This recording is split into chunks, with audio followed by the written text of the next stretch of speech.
Thank you very much, Randy. It's a real pleasure to be here. My wife Judy and I, she's the company in all these trips.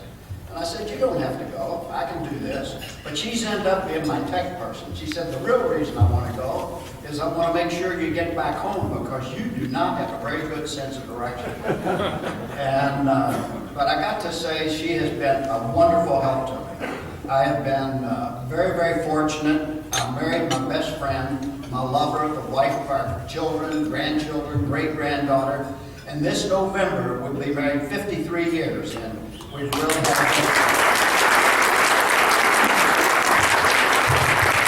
one thing, you know, she's all this help, and she's been a lot of help, and a lot of company, because after a meeting, you have some downtime.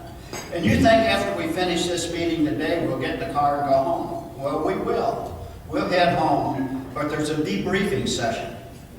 We get in the car, Judy's sitting over there, and she will tell me, Ed, you spent a little bit too much time on this subject. You started rambling just a little bit. And, you know, you take them. When I get excited, I'll talk fast. And I'll slur and mispronounce my words. And if you see her go like this, it's Ed, slow down. You're off target, get back on base. And that type of thing. But it must have been about our 10th visit. It was in Carrollton, Kentucky. One of the guys said, Ed, can I interrupt you right now? Said, will it bother you? I says, no, I'm fine. Do whatever you think. And he said, well, I got a cure for what you've done, what your wife has done. I said, what might that be? He said, well, I'm a minister. And, you know, I have 52 services a year, and usually, and sometimes one during the middle of the week. And he said, I go through the same thing. We get in the car, and the wife will say, you spend too much time on this passage. You should have went over here. And I don't know why you did this. And he said, I got it corrected. I said, how? He said, we go in separate cars now. But anyway, I just want to say I'm very, very happy to be here. I want to thank all of you all for your efforts. We have a lot of new and exciting things happening this year in Rotary, taking place in our district, and also with our president, Ron Burton. Ron is from rural Oklahoma. And for probably about the first 5 meetings, I said, normal Oklahoma. Well, no more than we get in the car, I'd start getting it. It's Norman, Oklahoma. So I got that down now. He's from Norman, Oklahoma.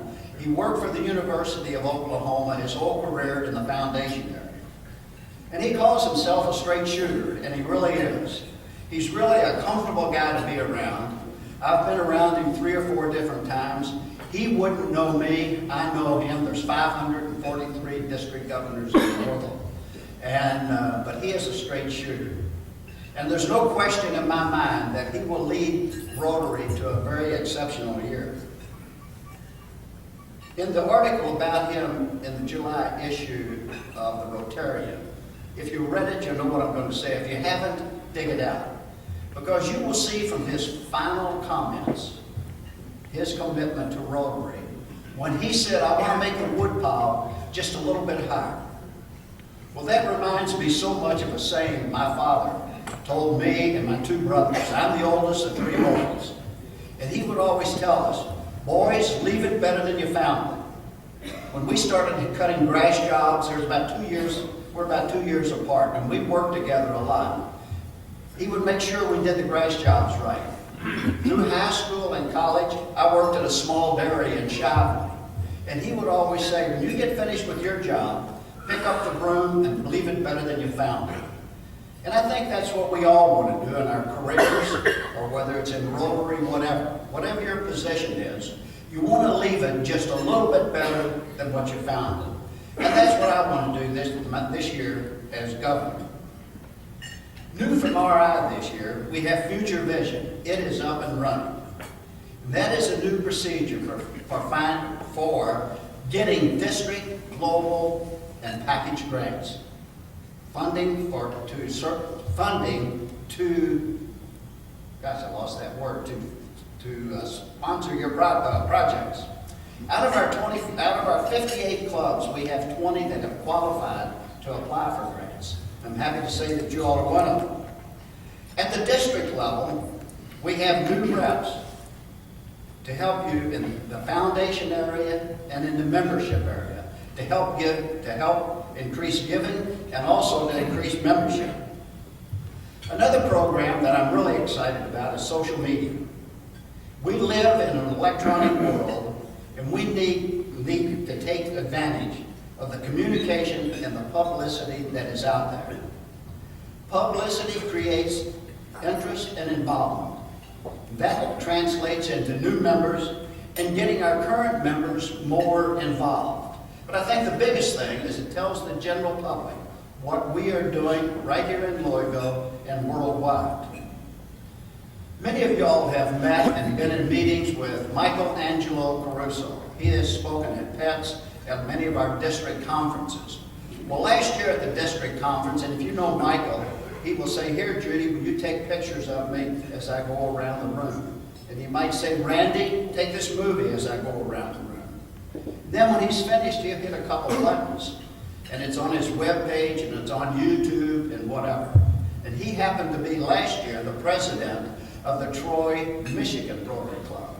So when he got finished, he said, "Ed, look, my club and everybody in the Michigan district knows what I'm doing right now." I said, "Michael, I want to do that for our district." He looked at me straight in the eye and said, "Ed, you can." I said, "What do you mean I can?" He says, "You're too old." And I said, "I'm too old?" He said, "Yeah, you need to get some young people to head that up for you." Well, I've been very, very fortunate. I've got two young ladies that I met, one in PETS, pre-PETS. Her name I have to read because I'll mess it up if I don't, and my critic will get me. Her name is Lorianne Cordoni Datillo of the East Louisville Sunrise Club, and she's a ball of fire. Really into social media, she's into marketing and commercial real estate. Now the next person, I can say her name very easy, Charlotte Smith, and she's from the Hickman area. She's an editor of the newspapers down there. And both of these ladies are going to work with all 58 clubs if they want help to get them where they want to be, if they need content, they'll work with them there. Last but not least, two existing programs that need your helping hand. One is RALA and Interact Clubs. RALA, Rotary Youth Leadership Awards, is a 3-day event that promotes leadership skills, moral conscience, and service above self in high school freshmen that have been chosen by their counselors. Many of these participants have seen their lives change. A lady by the name of Kay Sharon, you might know her, was a district governor about 7 years ago, wanted to bring this program back to the district. And she said, "Ed, would you help me?" And I said, "Yes, I'd be tickled to death to help you." Well, I drug Judy along with me. In that first RALA that we had 20 students. We just finished the last one 2 weeks ago, and we had 67 students. And I tell you, it's a really, really great program. You can see the kids change from the time they come in to the time they leave. And it's not a problem getting kids in the program. That's growing every year, as you can see. What we need is Rotarians, you, to help us and help lead the program that week. Well, it's really a Thursday afternoon, Friday, Saturday, and they go home Sunday afternoon. We need help. So consider that for next year, volunteering to be a RALA leader. Our next is Interact. Interact clubs, in my mind, are our future Rotarians. It is here that our young people learn and live the principles of the 4-way test and the personal rewards gained by service in serving their families, their schools, the communities, and the world. We only have 13 Interact clubs in our district. We've got 58 clubs, 13 Interact clubs. We got a lot of opportunity. And this next number, I've had 4 school superintendents in the meetings that I have had so far. And I asked them, how many high schools do we have in our district, Frankfort, Louisville, West? And all 4 have given me the number of about 150 to 200. So I'll take the number 150. We have a lot of opportunity only having 13 Interact clubs. So think about that here in Louisville. You know, if we get them started in high school, college, Rotary, on into Rotarians, and then when the kids get involved, the parents get involved, and the grandparents get involved, everybody knows a little bit more about Rotary. One of my favorite sayings is, If we all do a little, we can accomplish a lot. And that's what I'm going to ask each of you to do this year. That each Rotarian, each club, do just a little bit more with your time, your talent, and your dollars. And feel the pride. There is a passion in each and every one of us, but you have to find it. I found my passion back in 1999. My club president came to me and said, "Ed, would you chair a project that we have never participated in before?" And I said, "What is it?" She said, "GSE." I said, "What is that?" She said, "Group Study Exchange." And I said, "Tell me more." She said, "Well, we're exchanging with another country, people in the age range from 25 to 40. Well, 2 of our 3 children were exchange students, one in Sweden, one in Denmark, and then we've had 3 in our home from Turkey, Bilbao, and where's the other one? Bogota. So the international scene really grabbed Judy and myself. So we got involved. I was on the verge of quitting Rotary at that time. I was not motivated. I needed some more challenge. We were a breakfast club. It was a bunch of group people, good people, but I wasn't excited until I found GSE. When I found GSE, I found my passion. And I wanted to know just a little bit more about Rotary International presence in the world. And I found that by the many GSE people that we sponsored in our homes, the fine humanitarian projects going on in their countries. At that time, in 1999, that's when I went from being a member of a Rotary Club to a Rotarian. And I challenge you to find your passion, whatever it might be, youth, clean drinking water, education, whatever it might be.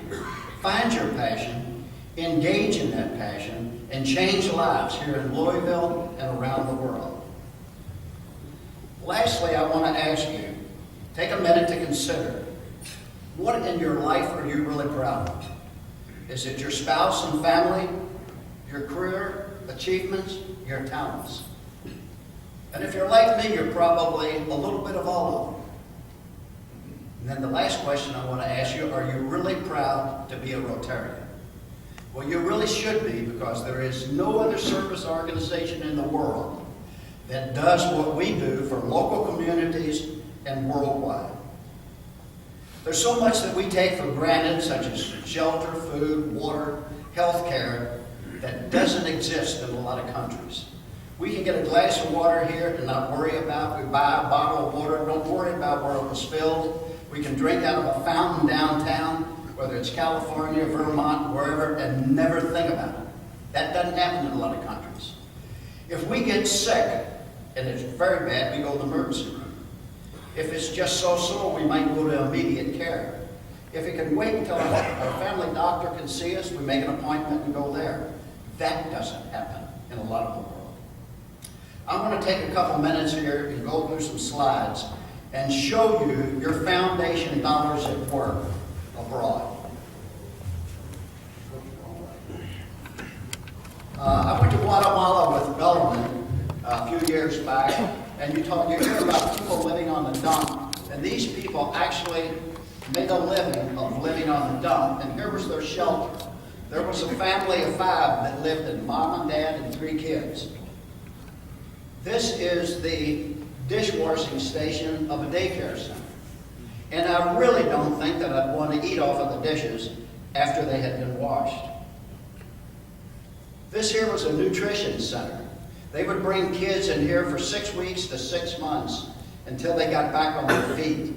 All the equipment you see in this slide and this slide here was donated by a Rotary Club from Southern Illinois. Here's the outside of the nutrition center. There were 2 doctors and 2 dentists that went with us, and we set up a clinic like every day. And this was at the nutrition center, and we were there 3 different times, not back to back. We were in community centers, schools, and whatever. And people would walk for miles to come see the dentist or the doctor, and every day we'd have to turn people away. We'd say, we're finished for the day, but here's where we're going to be tomorrow, or we'll be back here in so many days. I was fortunate enough a few years ago to take a GSE team to Turkey. And this is right outside of Istanbul. We said we'd like to see some of the projects that Rotary was working on in Turkey. Well, this city is probably, it was about 50, 60 miles outside of Istanbul. And if you look at the lower right picture, some new houses. Now, there were a lot of people involved in this housing and moving the people, and Rotary was involved, but not the only one. You can see the top right is the only restroom in the village. And then when you go over to the top left, it's their housing. And there's a little old guy walking through the village there that just made a good shot. But we had the mayor taking us around, and he looked very similar to this. And you can see where we were walking through, seeing things, and he said, I want you all to come back there was 4 of us, or 4 other people. He said, I'd like for you to come back to the community center and have some ayran. And ayran is basically yogurt with milk in it, and it reminds me very much of buttermilk. And the other 4 people said, Ed, are we going to drink this stuff? Should we? Because you've seen just where you've been. And they said, you know, boy, I just hope we don't get Montezuma's revenge. And I'm thinking about that too. That is, Montezuma's revenge is bad enough when you're home. But we were all staying with individual families in their homes in one bathroom. So you're thinking about what's going to happen. Well, out of courtesy, we felt like we had to drink it. We drank it, and fortunately enough, nobody got sick. Here's the same city. This is a Rotary, total Rotary project. It was teaching farming, and they're growing onions for the pharmaceutical industry. And you can see some of the tools they have. Now this year was really, really impressive. There were about 6 Rotary clubs that got together outside the city of Izmir in Turkey and built this field and track facility. And as you can see, it was first class. These kids had nothing before this. Judy and I were in Africa a few years ago. This is a Rotary project of getting water to their garden, or to their field. You can see the pond around back. The white post in the middle is the irrigation system for the field. There are the kids in school. We're so involved with youth and school and reading programs and dictionary programs. And these kids are just happy to have a school. And there's my sweetheart with some of the quid kids. And then notice the schoolroom here, no roof. You can see the desks they work off. It looks like picnic tables. Another school building, another village. It does have a roof, but you can see the desk and the furniture that they had to use. This was interesting. The women come to get drinking water during the day. They'd come 3 or 4 times a day. This is for drinking, bathing, and cooking. And they'd carry it on their head. And 5 gallons of water weighs approximately, around the neighborhood of 42 pounds. And most of the women were carrying a baby on the front and one on the back. And they would do this 3 or 4 times a day. An interesting thing, carrying that water that many times a day compresses their spine, and a side effect, childbirth becomes very easy. Not only did they not, they're getting clean drinking water, but then they have another issue that comes up. And this is Hudson, the Rotarian that was in Victoria Falls. We were changing club batters. Judy and I were in China, and this is an orphanage. And this here is, we almost adopted 2 Chinese little girls. This is the only piece of playground equipment, and these kids spent most of their time in their cribs, in their beds. And as we was going through here, I asked the nurse, I said, can I pick up this little girl? She said, oh, sure. So I pick her up and I put her on my shoulder. And you know when you pick up a child that they just sort of relax? And I was talking to her and she just sort of relaxed. And you know, she hadn't had that. And you talk to her for a little bit and you just see those brown eyes looking at you. And finally the lady says, Ed, we gotta go. So I go to put this girl down, little girl down, and she grabs a hold of your collar, not wanting you to put her down, because she just does not have that type of attention. She spends most of her time in that bed. But anyway, at that point in time, we almost brought home a couple little girls. You probably can't see that, but they have a number on their head. Make sure they get them back in the right bed. Both of our daughters are nurses. One's a nurse practitioner, and one's a pediatric nurse.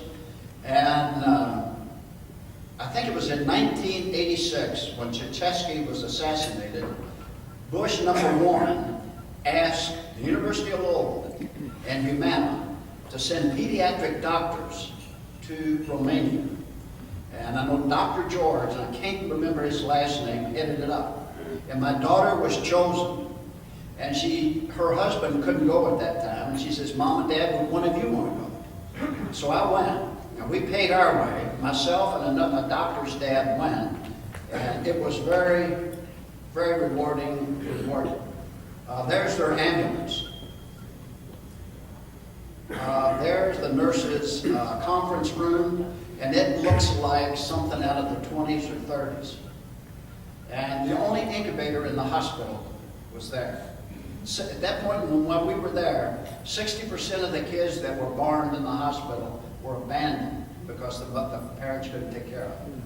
They stayed in the hospital for a year, and then they went to an orphanage.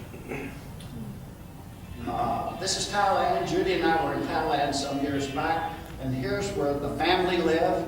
Their animals were underneath. This is one of my favorite shots. We talk about water. Clean drinking water. The only water coming into this place was about 4 or 5 huts. This was up in the Burma area, outside of Chiang Mai. The only water was that stream coming down right there. This little girl was just tickled to death to get her shower that morning. And she's standing there, she wetted herself down and then started putting, it looks like a dish powder soap on her to take her shower. And then we take all of that so for granted that you walk right into the shower, you take your shower, and so forth and so on, and there's what they have to do. Their schoolroom was better than Africa, but still pretty crowded. And looking forward to a great Rotary year, and I want to thank you for everything that you do for Rotary, but I'm not done. Don't forget polio. We are so close to eradicating this disease and stopping what you see right here that it's pitiful. There were 223 cases last year, and this year to date it was on a little uptick because of Somalia, about 298 cases year to date. So it's had a little bit of an uptick, but it looks like that's getting under control. When I was growing up, us 3 boys, our young moms were around, and Mother would not let us go swimming because it would wear you out. And it seemed like the disease was very, you could catch it during the summertime, and you couldn't be in crowds. We couldn't go to movies. Contagious is the word I was looking for. And right here are 2 little boys that are just tickled to death. They have their crutches and they have their braces. So I thank you again for everything you're doing. And don't forget about polio. But I'm still not done, Dave. I got 3 things. I spent my whole life in sales, selling craft cheese, ice cream, cottage cheese, whatever it is. And you always have to ask for the order. And I'm going to ask you to do 3 things.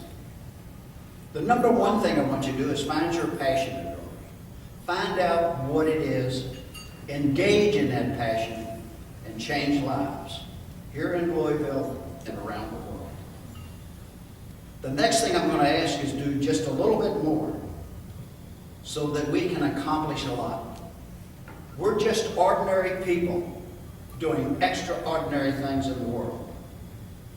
The last thing I want you to do is I want you personally to give $100 to the Rotary Foundation a year. Just $100 a year. And you can help these people. In this slide, you can help them. And some of that money, half of that money comes back to the district that fund grants to help your projects. Randy, you and I can cure polio. Woody, you and I can't give the world great clean drinking water. But I tell you what, all of us working together, we can accomplish a lot. I'm almost done. I want to remind you that the district conference is coming up November 15th, 16th, and 17th. And it's going to be a hoot. Got a great lady as the chair. Lee Perry, a lot of you all know, and a member of your club. What is the guy's name that's? Greg Oh, I got me. Greg Braun. Who? Greg Braun. Greg is putting our party together. Now, I understand nobody does it like Greg. Lee told me, and then the board told me the same thing. So please come to the conference. I think you will have a great time. And now I am finished. I thank you very, very much for everything that you do.